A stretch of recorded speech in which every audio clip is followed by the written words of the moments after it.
Hey, what's up? It's SoundFont Guy, and today I'm going to show you the GuyEngine V2 update 1.3.0. This is a pretty big update that I'm pretty excited about. I've been talking about it for a while, so I'll just take you through some of the changes, the differences, the things that are updated now.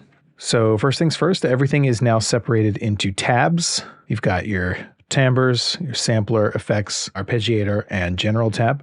I will start by showing you what's different about the Timbres tab. The first thing you'll notice is that the UI is much more streamlined here.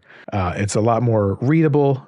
The knobs are easier to control. They're a little bit bigger. Everything's just kind of easier to navigate. And no more weird button down here to show or hide Timbres 2 and 3.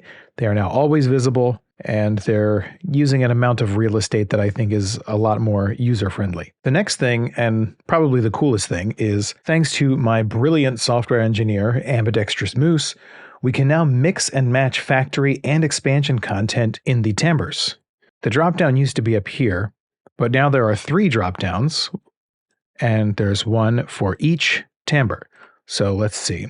If I wanted to use a bright piano from the factory content, and let's see, a choir from Monster Photo Guy, and maybe another piano from Guy Palette. Now I can do that. Now that this is possible, I hope to see some really creative presets come out of this. And remember to update your expansions, because the expansions have all received an update as well that will make them compatible with this new layout. Next thing is the sampler tab. The sampler hasn't changed much, except that now it has its own tab. The only major change that you'll see here is that there is now a text field here where you can type in the root note rather than having to drag this around. You can still drag this if you want to, but now it's no longer necessary. If you know the root note, you can just type it in. Now for the effects tab. The effects have undergone a little bit of a change.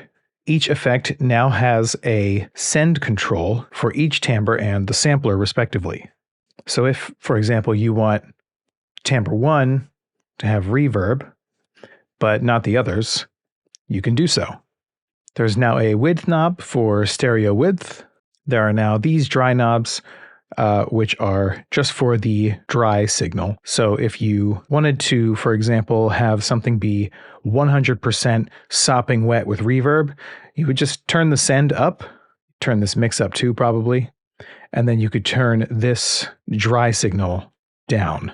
Bit crush and sample rate reducer are unchanged, but I have added an additional convolution reverb with some new impulse responses. So for example, virtually all of them are recorded from real hardware, like the original Game Boy.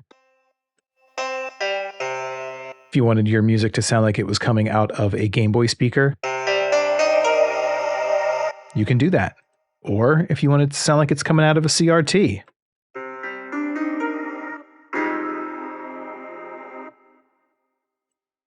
There's several in here: PS1 LCD, TV in room, 3DS, Nintendo DS, Game Boy Advance, and these are all captured from real hardware. And then there are a few extras here that are just frequency cutoffs. I've also added a very, very basic limiter. You just set the decibels that you want it to limit at. And of course, this global gain knob and a dB meter here so you can see a visualization of just how loud it is. And we've got this limiter because we know that GuyEngine can get very loud, and we got to protect those ears. Next, we have the ARP tab, which is the Arpeggiator. The Arpeggiator used to have a button up here in the top, but now it's got its own tab, and each Arpeggiator has its own sub-tab. So now you can edit the step sequences of timbres 1, 2, and 3 individually, and with a lot more real estate, so that you have much more granular control. You can still go all the way up to 128 steps, and it saves in the preset. So if you really wanted to, you could make little tunes using the 3 timbres. The last new tab is General.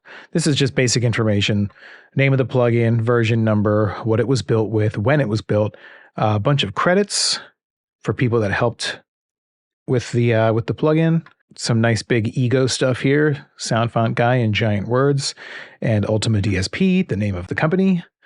Global transpose here, and then we've got our system use, CPU, RAM, number of voices. This is the MIDI signal. And we've also got fixed stuck notes. So if you get any stuck MIDI notes in there, you can just purge them and ignore all MIDI so that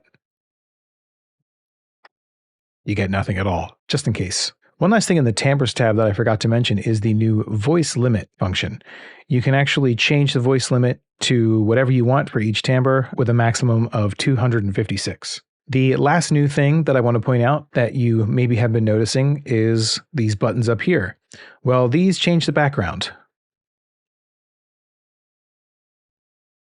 Obviously all inspired by some of your favorite retro gain systems, and this one in particular is very reminiscent of GuyEngine V1, if you remember using that, or if you were around when that was a thing. These will save in your presets, so if you make your own presets and you have a specific console in mind when you're making your video game inspired preset, you can have it as the background. Maybe I want to make a PlayStation preset and I'll use this one. Anyway, so that about sums up the new features and changes. Hopefully you all enjoy this. I know that there have been a lot of complaints about certain things about the UI, and hopefully I have addressed most of them. There will still be more changes in the future. And remember that if you have GuyEngine, then you get free updates for life. So every time there's a new feature, you don't need to pay any extra money for it. It's just, you're going to have it. It's going to be there. All right. Hope you enjoyed. Go check it out. Tell me what you think. Bye.